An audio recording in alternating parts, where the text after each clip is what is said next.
Bonjour, alors je reviens sur cette chaîne YouTube pour te raconter une nouvelle histoire avec mon clown Kiddy, tu te souviens hein? Kiddy qui fait un peu d'hypnose aussi, lui aussi. Et donc je vais t'inviter à t'installer confortablement à nouveau dans ton lit ou sur ton canapé ou à l'endroit qui te convient et où tu te sens parfaitement bien, parfaitement en sécurité. Et donc aujourd'hui, j'ai choisi de te raconter l'histoire de deux petites chenilles. Tu vas voir qu'il va leur arriver une aventure pas très sympathique qui va les séparer, mais l'histoire se termine bien. Alors voilà, je vais te raconter aujourd'hui l'histoire de deux petites chenilles du jardin des Domis. Il était une fois Domitille et Bertille. C'étaient donc deux petites chenilles qui avaient éclos d'un même œuf pondu par un très joli papillon sur le vieux rosier des Domis. Elles avaient donc sorti leurs petites pattes munies de ventouses de cet œuf qu'elles avaient en commun et où elles avaient grandi pendant quelques semaines, bien au chaud l'une contre elles. Elles s'étaient regardées, bien sûr, elles s'étaient découvertes et forcément, elles se ressemblaient. Elles étaient quasiment identiques. Et elles avaient appris à utiliser leurs petites pattes munies de ventouses pour se déplacer sur le vieux rosier et aller chercher de délicieuses petites feuilles bien tendres pour qu'elles puissent commencer à grandir et à grossir. Alors comme elles étaient très complices, ces deux petites jumelles, eh bien elles aimaient aussi se chatouiller. Elles avaient sur leurs petits anneaux des petits poils qui venaient les chatouiller et elles riaient. Elles aimaient aussi faire teinter leurs petits pieds. Surtout Bertille. Bertille aimait particulièrement faire des claquettes avec ses petites pattes. Et puis, forcément, le soir, elles aimaient se mettre dans leur petit cocon, toutes les deux, l'une contre l'autre, à écouter leur cœur battre à l'unisson. Ça leur procurait une espèce de grande chaleur qui montait, qui les enveloppait et qui les faisait sourire, même dans leurs rêves. Elles ne se quittaient pas, elles grossissaient à vue d'œil et quand elles se sentaient un peu trop à l'étroit dans leurs habits, eh bien, elles se délestaient de ces anneaux devenus trop petits pour devenir de plus en plus jolies chenilles. Elles avaient hâte, l'une et l'autre, de devenir papillons. Parce que tu sais qu'au bout d'un certain nombre de fois où les petites chenilles se débarrassent de leurs anneaux, de leurs habits, et qu'elles grossissent, une fois qu'elles sont arrivées suffisamment grosses, eh bien, elles construisent à ce moment-là un énorme cocon qui va protéger ce qu'on appelle la chrysalide. Et la chrysalide, au bout de quelques semaines, va devenir un magnifique papillon. Alors, c'était la fin de l'été et Bertille ne se sentait pas très bien. Elle avait avalé un peu trop goulûment quelques pétales de rose et elle avait froid. Elle frissonnait. Elle sentait que son cœur ne battait plus très bien et qu'elle avait de plus en plus de mal à danser ses claquettes et puis à avancer à côté de Domitille. Domitille était très inquiète. Elle ne comprenait pas ce qui arrivait. Et donc, elle avait décidé de se rapprocher très fort de sa petite sœur Bertille et de se cacher dans l'écorce du tronc d'un vieux pommier. Mais dans ce pommier, eh bien, il y avait un petit nid de mésanges. Et tu sais qu'au printemps, les mésanges, quand les bébés mésanges ont éclos, les mésanges vont à la recherche de petits vers ou de nourriture pour leur bébé. Et ce jour-là, eh bien, la mésange avait repéré que 2 petites chenilles étaient cachées dans l'écorce du vieux pommier. Alors que Domitille et Bertille s'étaient endormis, alors Domitille en protégeant sa petite sœur et en la réchauffant, la mettant tout contre près. D'un seul coup, elle fut réveillée par un grand bruit et hop, elle vit sa petite sœur Bertille s'envoler dans le bec de la mésange. Oh, ce fut un instant terrible. Elle eut une grande frayeur, d'abord par le bruit et puis par ce grand silence qui suivit. Et puis ce froid qu'elle ressentit à côté d'elle, puisque la pauvre Bertille n'était plus là d'un seul coup.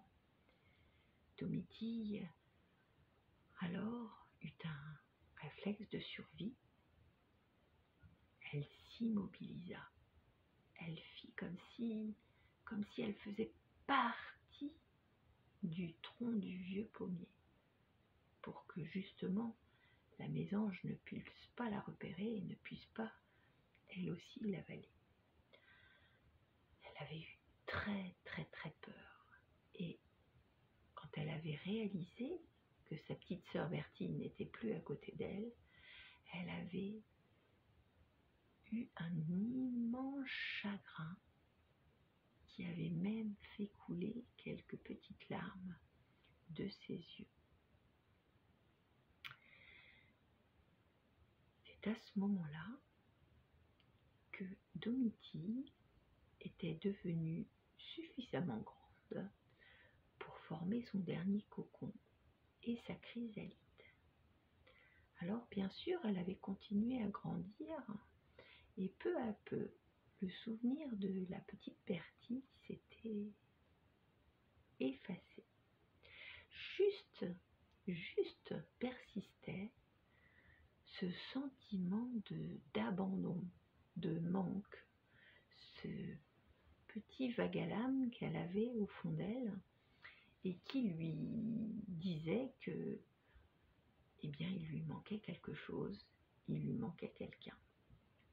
Mais notre petite Domitille avait autre chose à faire, puisqu'elle s'apprêtait à protéger sa chrysalide pour devenir papillon. Elle s'endormit pendant plusieurs semaines. Le temps de sa transformation était venu. Elle allait bientôt devenir un joli papillon. Quelques semaines plus tard, elle se sentit un petit peu à l'étroit dans sa nouvelle carapace et elle eut envie de sortir ses pattes. Et en fait, elle découvrit que ses pattes étaient devenues des ailes magnifiques de papillon. Alors elle sortit une à une ces 2 ailes et s'extirpa de sa chrysalide. Elle remarqua qu'elle avait des petites antennes super jolies, des petits yeux pour voir partout, et elle découvrit le jardin des Domis avec un œil tout neuf.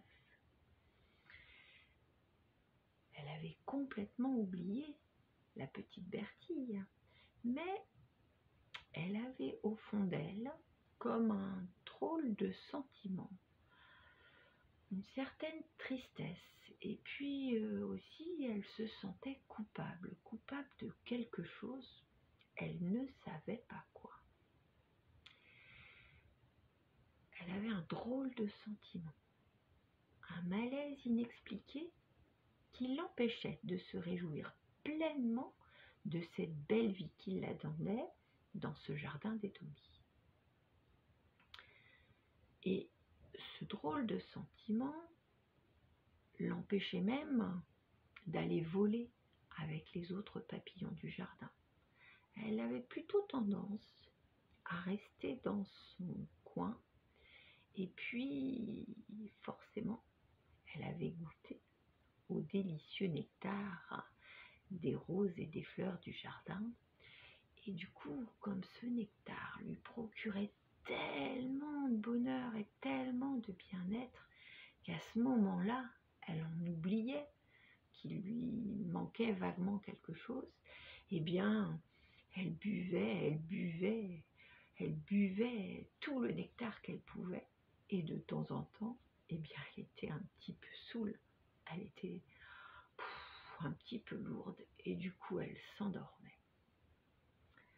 Et puis, un jour, qu'elle ne savait pas trop où aller, mais où elle avait osé, pour une fois, s'aventurer un petit peu plus loin que ce joli jardin, elle avait survolé une petite mare avec des nénuphars, tu sais, des grandes feuilles de nénuphars.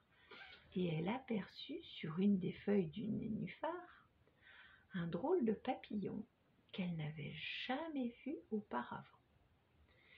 Il était posé immobile sur la feuille de nénuphar. Alors, Domitille s'interrogea, elle voleta un petit peu, elle essaya de le déranger un petit peu. Il ne bougeait pas. Alors, elle s'est demandé s'il était malade, s'il avait quelque chose. Elle s'est donc posée à côté de lui et puis elle a attendu qu'il se réveille. Quand elle a senti qu'il commençait à frémir un petit peu et à bouger ses ailes, elle lui dit « Bonjour, joli papillon. D'où viens-tu? Je ne te connais pas.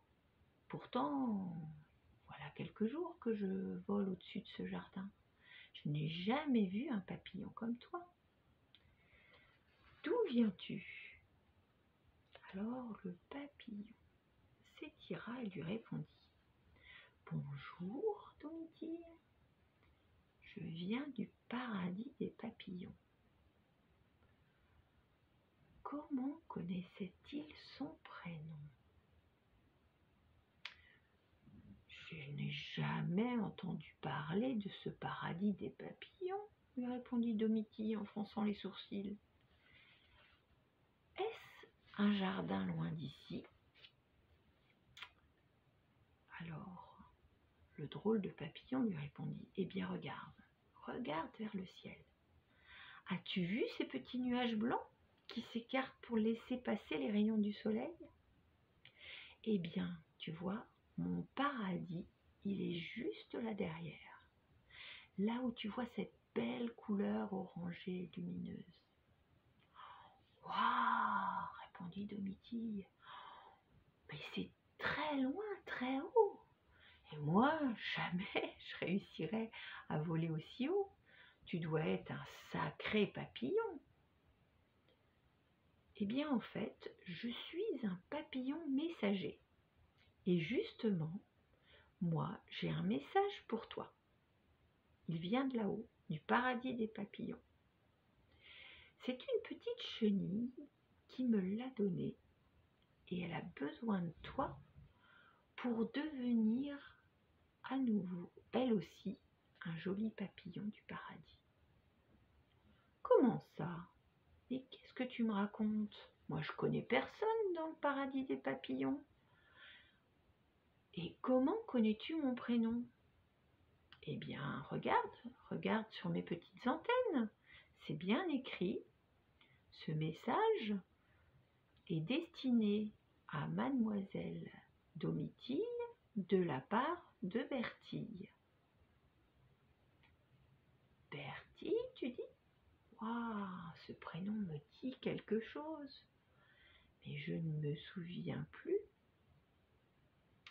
Alors, Domiti réfléchit,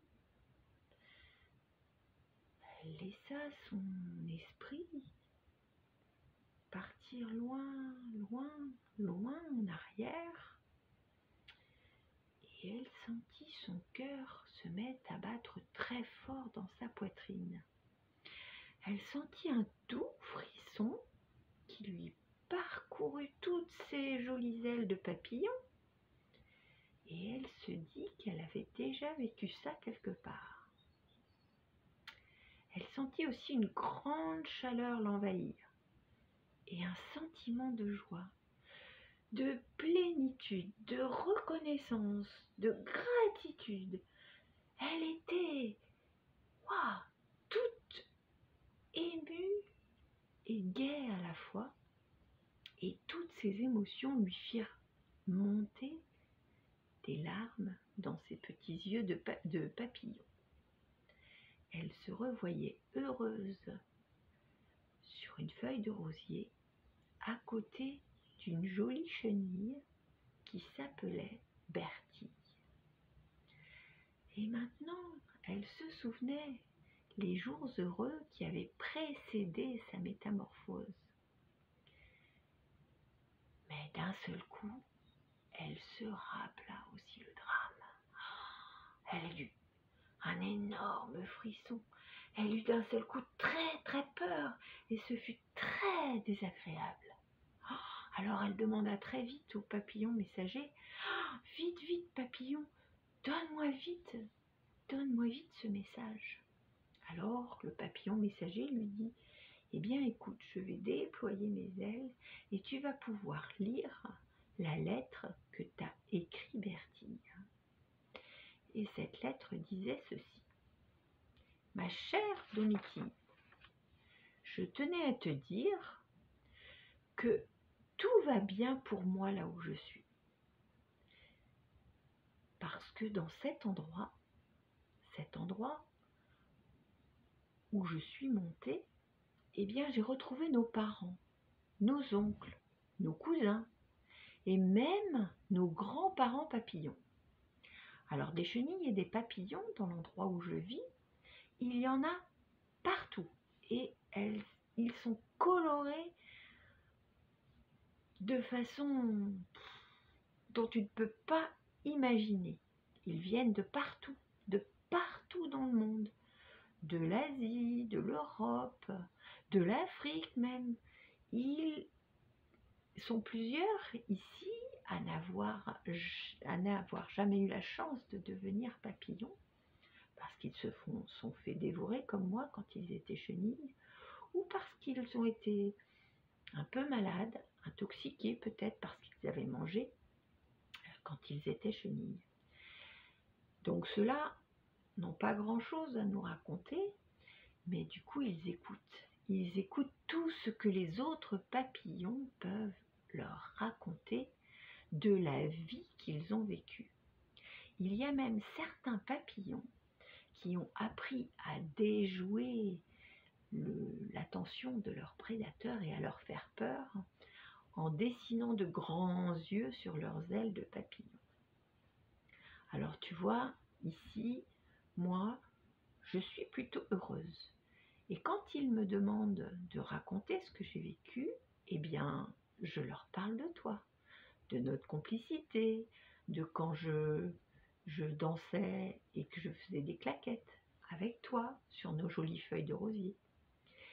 Et puis, je leur parle de ton extrême gentillesse et de la gentille chenille que tu étais, et surtout, quand le ciel est clair, je peux leur montrer, de là où je suis, le joli papillon que tu es devenu.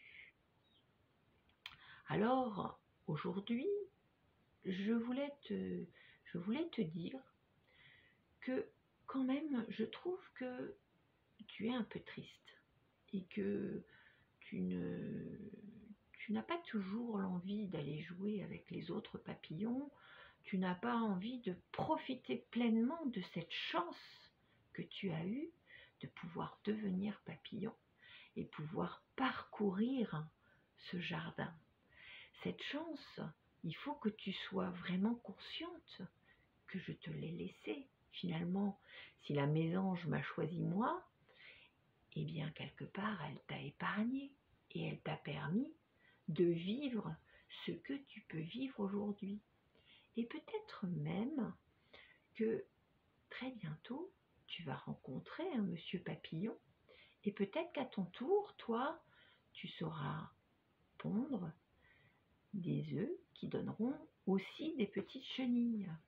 Tu vois, tu vas pouvoir profiter pleinement de cette vie et ce que je te demande, c'est éventuellement de la vivre pour nous deux et que chaque soir, avant de t'endormir, eh bien tu me racontes tout ce qui s'est passé dans ta journée et surtout que tu me racontes les belles rencontres que tu as faites, les belles choses et puis toutes les aventures qui te sont arrivées. Comme ça, je pourrais en profiter et je pourrais aussi, moi, avoir quelque chose à raconter au paradis des papillons.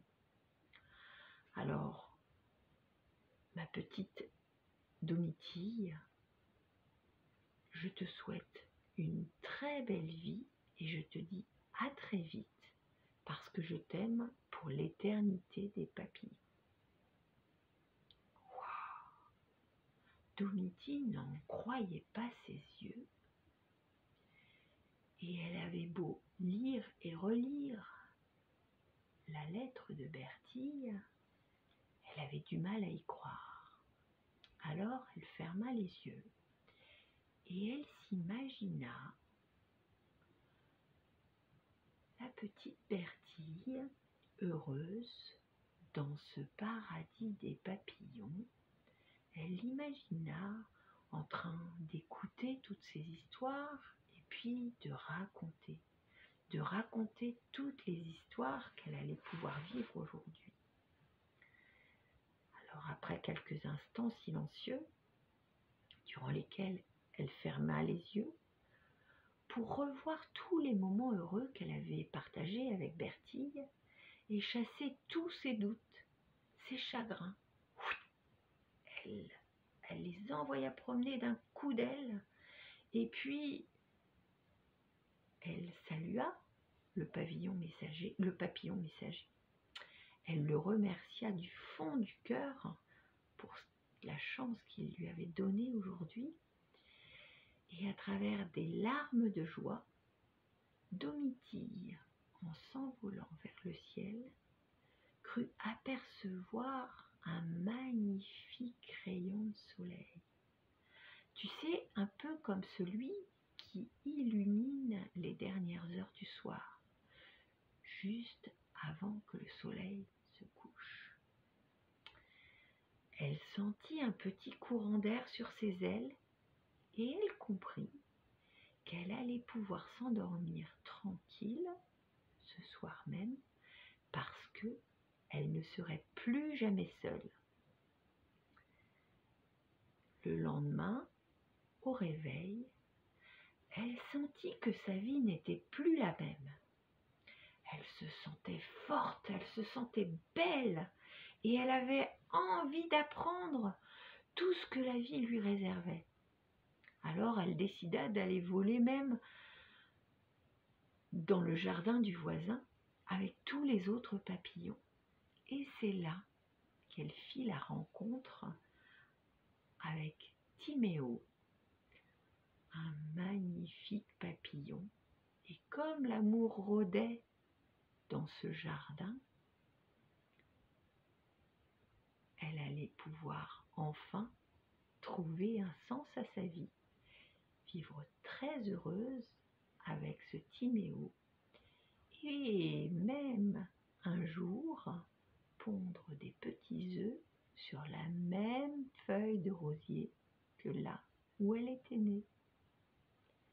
Voilà, mon histoire est terminée. Je te souhaite une excellente soirée. Je te dis à très bientôt.